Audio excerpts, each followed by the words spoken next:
Hey guys, welcome to another episode of So Not Scary.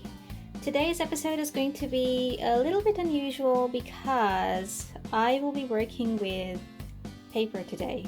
Okay, so this is kind of going to be like a journal rescue thing, but we're going to work with what we already have. My point in this channel has always been to bring forward to you easy sewing projects which solve a problem. And today I have a problem. I've got an 8-year-old daughter, and this is her journal. She got it for her birthday. She did a whole bunch of scribbles and writing in there. She's not happy about it, so she tried to hide it. So she put on lots of layers of tape, and now it's just not looking pretty, and she wants a fresh start. And I said, look, I'm not gonna buy you a whole new diary. So I'm kind of toying with the idea of breathing a new life into this journal, okay? Making it a cover using our mini sewing machine. And one thing that I do really want to salvage is this little fox. So it's got the most adorable print, and I love this fox, and in some way or the other I want to retain this fox and use it in our Fauxdori DIY cover. And if you don't know what that is, it's actually a kind of diary or a journal cover where you can kind of add and remove diaries and inserts from the inside very easily, because it's got this stretchy string based system on the outside. Okay, I found this cute cotton, and I also found this piece of really lightweight cotton, and I think the two complement each other quite nicely. And the best thing is, look, it kind of replicates the same color scheme that's already there in the original journal. Okay, so I'm thinking of working with these. What I do have, however, is single-sided fusible interfacing, so that's what we're going to work with. So the first step I'm going to do is I'm going to take these guys to my ironing board and quickly iron them out. I'm going to do that off camera and get back to you and show you what they look like. Let's just take a piece of soft tape and wind it all the way around. 31 by 23. Okay, 23 centimeters. Now you could do this in inches if you want to. I'm just using centimeters.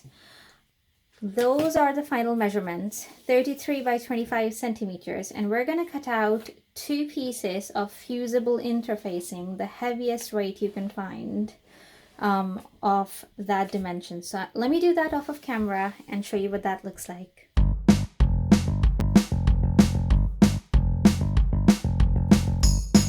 Right, so now I've stuck the fusible interfacing onto the back of the fabric. Let me show you really quickly. So that's the front of it, that's the back, and you can see it's stuck there. And that's the other fabric, that's the front, that's the back. And if you remember, the size of the fusible interfacing is just slightly larger than the size of the notebook we are mending. Okay, what I do is cut all around the edges really neatly, and to do that I'm going to use my rotary cutter.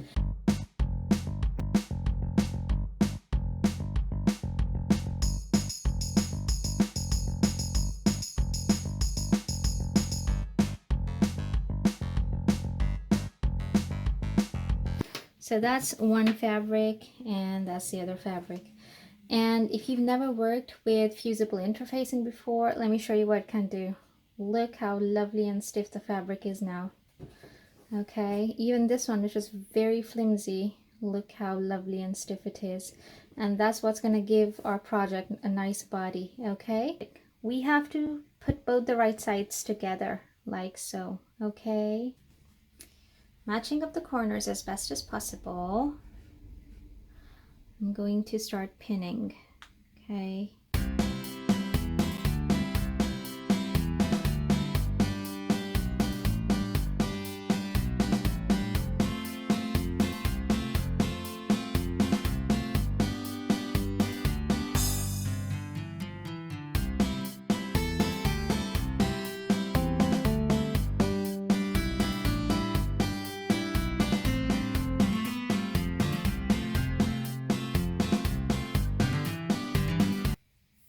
Okay, so now that we've pinned everything together, I'm going to take a pen or a pencil or a marker, anything, and I'm going to make a mark on one edge, okay? Maybe here and say here. And this will be my starting point, this will be my ending point. I'm not going to sew in between these two marks because that's where we're going to turn the whole project out.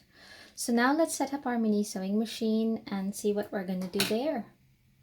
Right, so now I've set up my mini sewing machine and let me quickly show you what I've done. My top thread is blue, and that's because when I'm top stitching, the blue thread will come in handy. At the bottom, the bobbin is white. Those two marks we put, I'm going to start stitching from the first mark and go all the way around and stop at the second mark, okay? Because we are sewing through not just 2 layers of fabric, but also 2 layers of medium to heavyweight fusible interfacing, I'm going to press down on the presser foot gently with these little scissors, okay? Oh, and I'm matching the inside edge of the presser foot with the edge of the fabric we're sewing, okay? So here we go.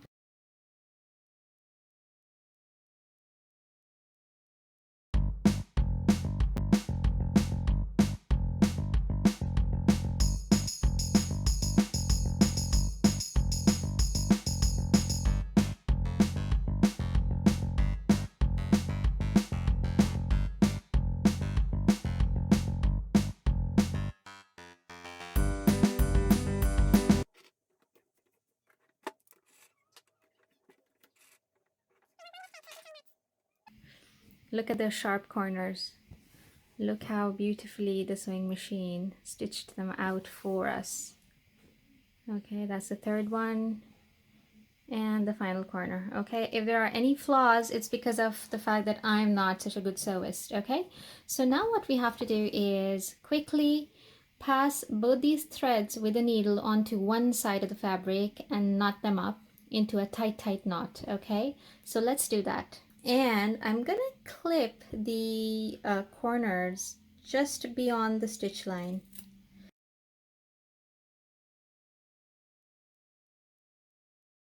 Great, now we're gonna turn the whole thing inside out.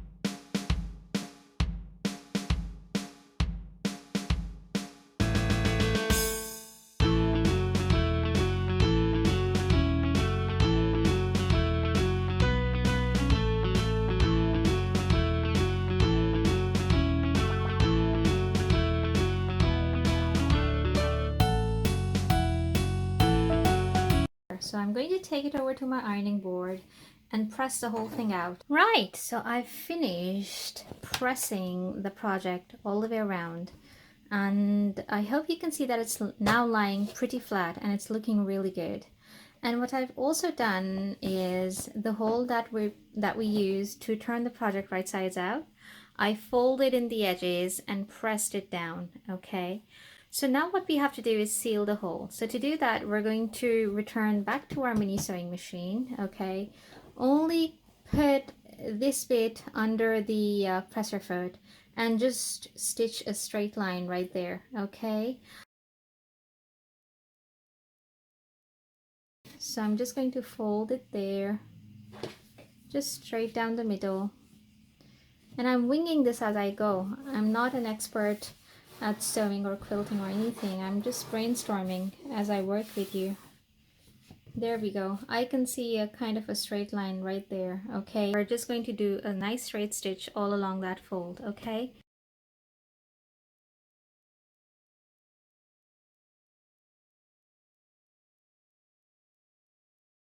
I found some PVC fabric lying around, which is just this clear plastic, okay?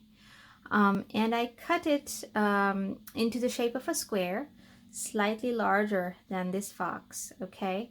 And I'm gonna make a clear pocket for this fox. And I'm gonna use painter's tape or any kind of sticky tape that's easily removable to just stick it down.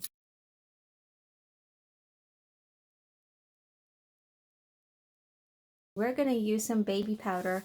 I've got this baby powder. Take a little bit and rub it along the part where you're going to be sewing, okay? So let's get stitching.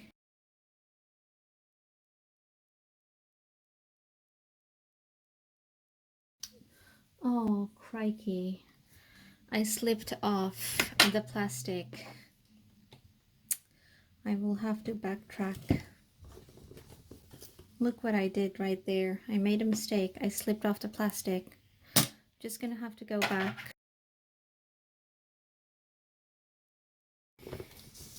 It's not perfect. It's still a pocket though, okay? What I'm gonna do is do my cheat mode that I always do. If it's not perfect, go over it 2 or 3 times. We have to make 5 holes, okay? They're gonna be spaced something like that. So 2 holes right there, okay? 1 in the middle, and then 2 holes again right there, okay? I'm gonna use my punch to make the holes. And then to make those holes really strong, I'm going to use eyelets to set the holes, okay?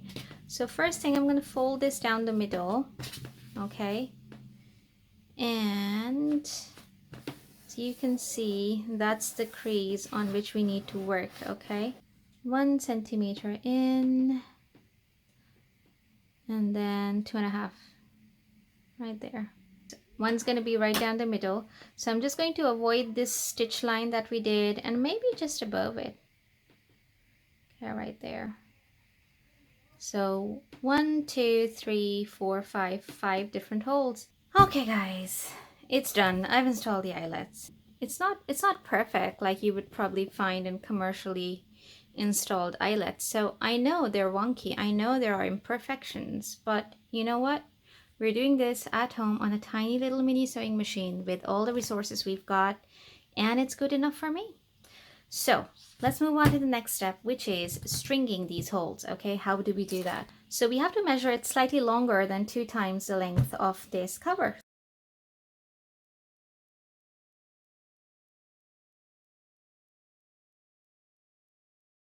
Start threading from the first hole. Go in through the second hole. We go out again through the third, fourth hole. And then we come back in again through the fourth hole. Now when we tie these 2 cords together, you will have a second loop, okay? And that's how it's supposed to be.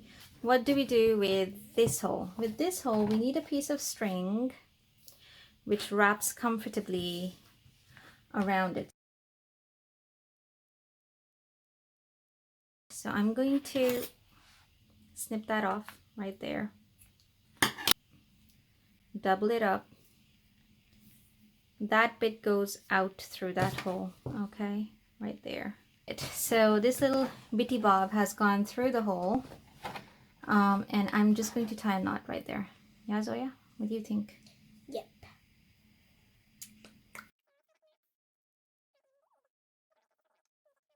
Yay!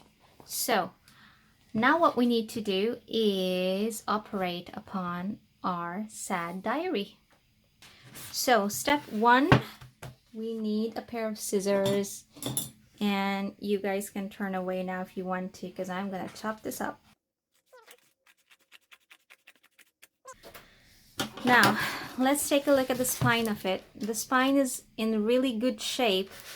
I'm gonna try chop it up, lay it flat, and cut it out, okay?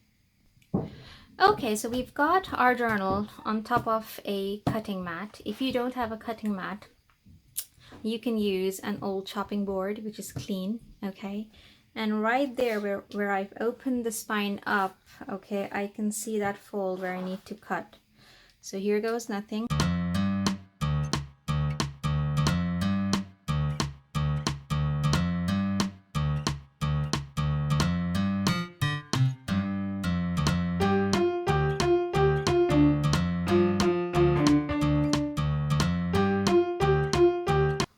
It's done. The hard bit is over. There it goes, the sad bit, okay? Now we're left with this, and the great part is, barring these little jaggedy bits, this is in good shape, so we can tidy that up. Am I allowed to keep this? Sure.